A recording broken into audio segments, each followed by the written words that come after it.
Sound take 7 action. तो जाति जनगणना की मांग क्यों कर रही है कांग्रेस? चरणजीत सिंह सप्रा जी कह रहे हैं कि भाई आप आरक्षण खत्म करेंगे, एक तरफ आप जाति जनगणना की मांग कर रहे हैं। तू तो गया बेटे।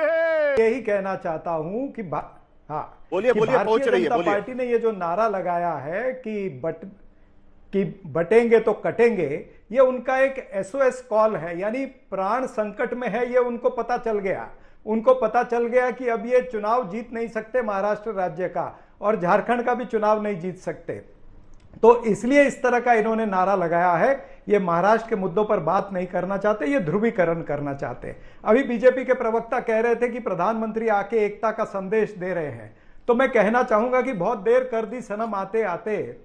इनको याद दिलाना चाहूंगा कि रामजादे हरामजादे किसने कहा था, शमशान कब्रिस्तान किसने कहा था, दिवाली रमजान घुसपैठिए, ज्यादा बच्चे पैदा करने वाले, मंगलसूत्र छीन के ले जाएंगे, भैंस तुम्हारी छीन के ले जाएंगे, मुजरा होगा। ये तमाम सारी चीजें, ये विभाजनकारी राजनीति तो भारतीय जनता पार्टी करती आई है। भाई आप तो विभाजनकारी राजनीति के क्या कहते हैं, जन्म देने वाले लोग हो। मुझे क्रेडिट नहीं चाहिए।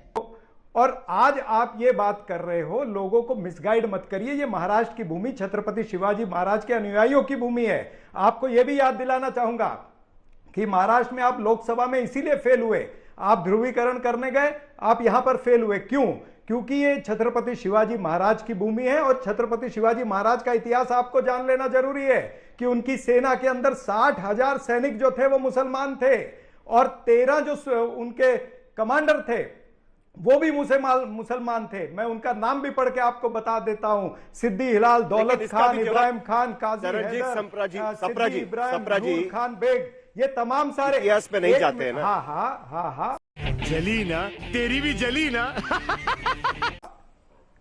सप्रा जी इतिहास पे नहीं जाते ना। अभी की बात जाना करते हैं, पड़ेगा। जातिगत जनगणना इतिहास की मांग कैसे क्यों नहीं कर रहे हैं? जाएंगे? आपको भी पता है भाई, आपको भी पता है सप्रा जी, आपको भी पता है कि जातिगत जनगणना के बावजूद भी आरक्षण 50% के ऊपर नहीं जा सकता।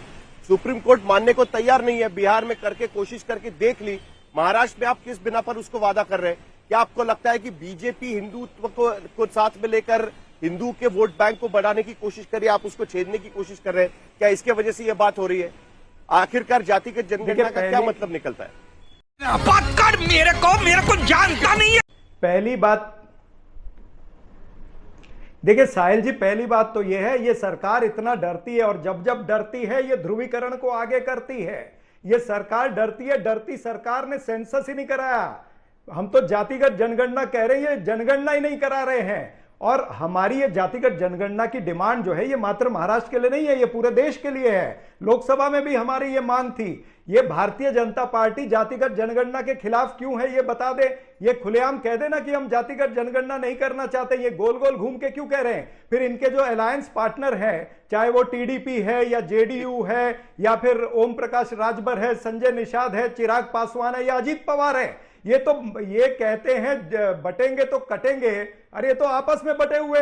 अजीत पवार ने परसों 2 दिन में 2 बार कह दिया कि बटेंगे तो कटेंगे। इस तरह के नारे महाराष्ट्र में नहीं चलेंगे। दिल्ली से नेता आते हैं और कुछ भी बोल के चले जाते हैं। अरे महायुति खुद ही बटी हुई है, तो बटोगे तो कटोगे, ये आप पे लागू होता है। महाराष्ट्र की जनता आपके इन नारों में नहीं आने वाली, इनके जुमलों में नहीं आने वाली है। और महाराष्ट्र की जनता है, ये सर्वधर्म समभाव को मानती है और अपने हिसाब से वोट करेगी। क्यों नहीं? हमें उन्हीं के पास भी जा रहा है। लेकिन आशुतोष, सबसे पहले एक इनिशियल कमेंट आपसे जानना चाहूंगा कि ये हमेशा आपने कई बार देखा है कि मंडल को काउंटर करना है तो कमंडल आता है, या कमंडल को काउंटर करना है तो मंडल आता है। क्या महाराष्ट्र में भी यही खेल हमको दिखने को मिल रहा है? जो एडीएम के जो समीकरण था, आदिवासी, दलित, मुस्लिम और कुंडी, जिसके वजह से बीजेपी और महायुति को हार का सामना करना पड़ा, अब उसके खिलाफ एक है तो सेफ है, एक तरीके से सॉफ्ट हिंदुत्व का नारा अलग भाषा में वही देने की कोशिश चल रही है। वही खेल जो 90 के दशक में हमने देखा था, वही खेल हमको आज भी यहां पर देखने को मिल रहा है। आशुतोष, अच्छा ठीक है। नहीं साहिल, आप तो जिसको सॉफ्ट हिंदुत्व की बात करते हैं, दरअसल इससे ज्यादा कट्टर हिंदुत्व क्या हो सकता है? जिस सॉफ्ट हिंदुत्व की बात करते हैं, सॉफ्ट हिंदुत्व तो नहीं, ये तो खुलेआम दरअसल कम्युनल पॉलिटिक्स है, खुलेआम कम्युनल पॉलिटिक्स की बात की जा रही है। अब मैं तो इस बात को सुनकर बड़ा हैरान हूं कि जफर इस्लाम साहब यहाँ पे आकर डिफेंड कर रहे हैं। ये किसके खिलाफ कौन काटेगा, किसके खिलाफ सबको एक होना है, ये सबको मालूम है, जफर साहब को शायद नहीं मालूम है। तो जफर साहब को अगर नहीं मालूम है तो ये बड़ी दुर्भाग्य की बात है। अदरवाइज आप हिंदुओं को किससे खतरा है, किससे खतरा, यह बात तो स्पष्ट होनी चाहिए ना। हिंदुओं को इसलिए खतरा है क्योंकि इस्लाम से खतरा है, जफर इस्लाम से उसको खतरा है, जफर इस्लाम के खिलाफ सबको एकजुट होना है। ये बात जफर इस्लाम भी समझते हैं, लेकिन चूंकि वो भारतीय जनता पार्टी के प्रवक्ता हैं, उनको डिफेंड करने के लिए भेजा गया, इसलिए वो डिफेंड कर रहे हैं। अरे बाप रे, ये तो धोती खोल रहा है। तो जब वो जब सोशल जस्टिस की पॉलिटिक्स इस सवाल को खड़ा करती है, तो हिंदुस्तान का वर्चस्ववादी जो जाति है वो सामने आ जाती है। वो कहती है आप जातिवाद की राजनीति करते हैं। जिन लोगों ने जातिवाद की राजनीति करके हजारों साल तक पिछड़ों और दलितों को इंसान से कमतर माना, जब वो अपने हक की बात करेंगे, जब वो पूछेंगे कि भाई हिंदुस्तान के कैबिनेट सेक्रेटरी में मेरा रिप्रेजेंटेशन क्यों नहीं है, विश्वविद्यालय के प्रोफेसर में मेरा रिप्रेजेंटेशन क्यों नहीं है, वाइस चांसलर की लिस्ट में मेरा रिप्रेजेंटेशन क्यों नहीं है, तब उनके ऊपर ये आरोप लगा दिया जाएगा कि आप जातिवाद करते हैं। ये एक तरीके का जो पॉलिटिक्स है, ये दरअसल वो तबका आज अपने आप को खतरे में महसूस कर रहा है। इसलिए बड़ी तेजी से कहा गया बटेंगे तो कटेंगे।